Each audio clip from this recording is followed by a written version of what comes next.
Olá! Hoje a gente vai fazer uma viagem para um universo que existe dentro de nós, mas que é, assim, totalmente invisível a olho nu. O sistema circulatório microscópico. Exato. A nossa missão aqui é virar uma espécie de detetive de histologia. Uhum. Imagina que a gente está olhando uma amostra de tecido num microscópio. Vemos vários tubos, todos cortados.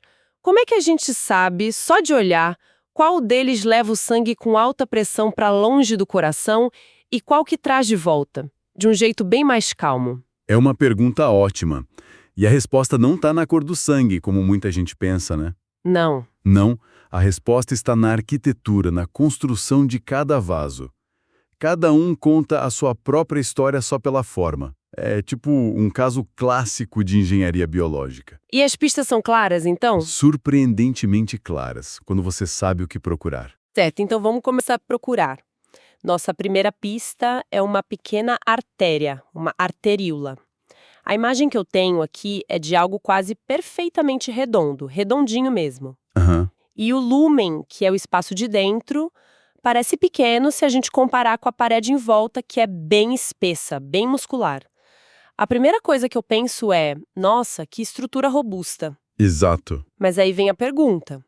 Se o objetivo é só aguentar pressão, por que essa parede tem que ser de músculo? Por que não ser só um cano forte? Sei lá, tipo um cano de metal. Essa é a pergunta fundamental, porque um cano de metal seria forte, mas seria passivo. Certo. E a parede muscular da arteríola é tudo menos passiva. Ela não está ali só para suportar a pressão. Ela está ali para controlar ativamente o fluxo de sangue. Controlar como? Esse músculo liso, ele pode se contrair, que é a vasoconstricção, ou relaxar, a vasodilatação. Pensa numa situação de perigo. O seu corpo precisa mandar mais sangue para os músculos das pernas e não tanto para a pele. Para poder correr. Exatamente. São as arteríolas que fazem esse desvio, se fechando num lugar para abrir o caminho em outro. Elas são as comportas inteligentes do sistema. Ah, então não é só uma mangueira de incêndio feita para não estourar. É uma mangueira inteligente que decide para onde a água vai e com que força. Perfeito. A estrutura não só reflete a função, ela executa a função, a cada segundo. Isso muda tudo. Um professor meu usava uma analogia ótima. Ele dizia que a arteríola é como um pneu de caminhão de carga. O pneu de caminhão. Sim, a parede de borracha é super espessa e rígida em relação ao ar que está dentro, porque foi feita para aguentar peso e pressão extremos. A robustez é a identidade visual dela. Entendi. Uma fortaleza muscular redonda e dinâmica. Agora, vamos para o outro lado da moeda. Como é o caminho de volta? A pequena veia, a vênula, deve ser bem diferente. O contraste é, assim, gritante. Se a arteríola é o pneu de caminhão, a vênula é tipo um pneu de bicicleta murcho. Murcho? É. A primeira coisa que salta aos olhos é que o lúmen, o espaço interno, é enorme e a parede é finíssima em comparação. E como ela não tem aquela estrutura muscular rígida, muitas vezes na lâmina do microscópio ela parece irregular, quase colapsada. Então, se a arteríola é o tal túnel reforçado, a vênula é mais um lago de águas calmas com margens bem fininhas. Exatamente. Mas isso me levanta uma questão. Se a parede é tão fina, tão flácida e a pressão do sangue ali já é baixíssima, como que o sangue consegue subir das nossas pernas, por exemplo, de volta para o coração? Ele tem que lutar contra a gravidade o tempo todo. Perfeito, essa é uma observação perfeita. Parece que ele devia ficar todo acumulado lá embaixo. E ficaria, se o designer não tivesse outro detalhe brilhante. As veias e vênulas, principalmente nos membros inferiores, têm um sistema de válvulas. Válvulas? Isso, válvulas unidirecionais. São pequenas comportas que deixam o sangue subir na direção do coração, mas se fecham na hora se a gravidade tenta puxar de volta. Puxa! E tem mais. Quando a gente anda, os músculos da panturrilha se contraem e literalmente espremem as veias. Isso funciona como uma bomba muscular, empurrando o sangue para cima, de válvula em válvula. Nossa, é um trabalho em equipe. Totalmente. Entre as veias e os músculos esqueléticos. Uau! Então o sistema de retorno não é nada passivo. Ele tem a própria tecnologia, com as válvulas, e ainda recruta a ajuda dos músculos. A complexidade está nos detalhes, não na força da parede. Precisamente. O design aqui privilegia o volume, a capacidade de coletar o sangue, e não a resistência à pressão. E essa coleta vem de vasos ainda menores, né? O ponto de encontro entre os dois mundos. Exato. O que nos leva ao ponto de troca. Isso. A fonte que a gente tem fala de um vaso ainda mais delicado, a vênula pós-capilar, com uma parede, e aqui eu cito, muito, muito, muito fina. Quase dá para ver as células passando uma por uma. É exatamente aí. Essas são as primeiras paradas do sangue logo depois que ele sai dos capilares. E os capilares, bom, É onde a mágica acontece. é onde a mágica acontece. Não em termos de bomba, mas de propósito. Imagina uma única célula vermelha do sangue. Ela chega num capilar que é às vezes mais estreito que ela mesma. Sério? Sim, ela precisa se deformar, se espremer toda para passar.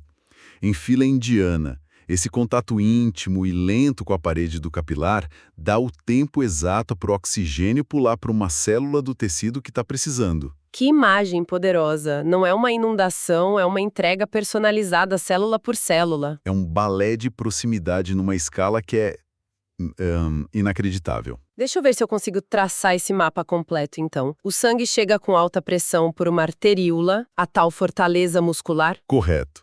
Aí essa arteríola se ramifica nessa rede super densa que é o leito capilar, a velocidade cai, a troca acontece. Certo. Depois da entrega, o sangue, agora já sem tanto oxigênio, é coletado por essas vênulas pós-capilares que são delicadíssimas, Isso. que por sua vez se juntam para formar vênulas maiores, com as paredes finas, o lúmen margo e, em alguns lugares, as tais válvulas antigravidade. E daí para frente o sangue segue em veias cada vez maiores, de volta ao coração para recomeçar tudo.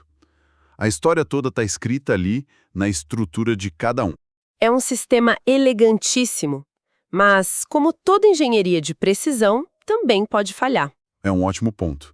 A gente fala desse design que parece perfeito, mas ele é vulnerável. O que acontece quando essas estruturas são comprometidas no nosso dia a dia? Bom, se a gente pensar na arteriola, na fortaleza, a pressão alta crônica e hipertensão força essa parede muscular a trabalhar demais o tempo todo.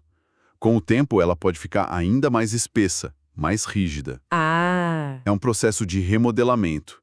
Isso só piora a pressão alta e dificulta que o vaso relaxe quando precisa. e do outro lado, nas veias? Nas veias, se aquelas válvulas que a gente falou falham, se não fecham direito, a gravidade vence. O sangue acumula, estica as paredes fininhas da veia, fora como varizes. Então, problemas de saúde super comuns, como hipertensão e varizes, são, na essência, falhas nesse design microscópico que a gente está discutindo. Uma raiz, sim, conecta tudo de uma forma muito concreta. É uma quantidade impressionante de detalhes para entender. Fico pensando no desafio que é para um estudante de medicina que não só tem que saber a teoria, mas tem que olhar uma lâmina e identificar isso na hora, para fazer um diagnóstico. É um desafio imenso. Eu lembro como estudante de olhar aquelas manchas rosas e roxas e achar que era tudo igual. Imagino. O que muda o jogo não é só memorizar a imagem, é entender o porquê. Por que cada estrutura é como é. O conhecimento só fica sólido quando você consegue deduzir a função a partir da forma e o contrário também. E isso não vem só de ler, né? De jeito nenhum. Vem da prática, da repetição, de se testar de novo e de novo até o reconhecimento virar algo natural. Falando exatamente sobre essa necessidade de praticar e de transformar a teoria em conhecimento sólido. Para quem está nessa jornada de estudos, a preparação ativa é tudo. Se você é estudante e quer se preparar de verdade, entra agora em medicoub.com.br, baixa o app e aproveita o maior banco de questões do Brasil. Lá tem provas anteriores de todas as instituições, questões comentadas, resumos práticos, aulas completas e flashcards prontos para revisar onde quiser. Exato. Uma ferramenta assim muda a dinâmica. Tira o aprendizado daquele campo da decoreba e leva para o campo da aplicação, do raciocínio, que é onde realmente importa. Perfeito.